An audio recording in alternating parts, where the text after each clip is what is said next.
Welcome to McPlum, simple solutions served daily. You'll begin by pausing sync and unlinking your account so no files change while you work.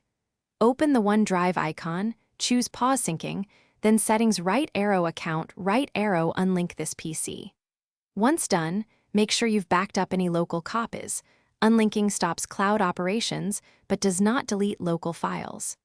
Closing the app from the system tray prevents it from relaunching. You're doing this to avoid accidental uploads and to prepare for disabling or removing the client safely. Next, disable automatic restarts and remove the client if you want it gone.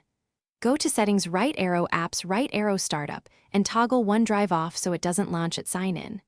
If you want it uninstalled, open Settings right arrow Apps right arrow Installed Apps. Find Microsoft OneDrive and choose Uninstall. This removes the executable but preserves local data.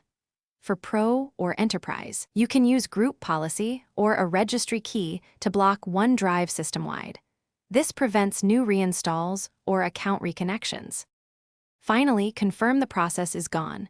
Open Task Manager and end any OneDrive. EXE instances, then restart Windows. If your certain local files are backed up, you can delete the OneDrive folder from your user profile to free space.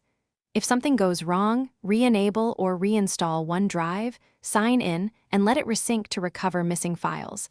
This is often the fastest fix. If resync fails, check Event Viewer for errors and ensure you have sufficient disk space and network access. Thanks for watching. Stay juicy and subscribe.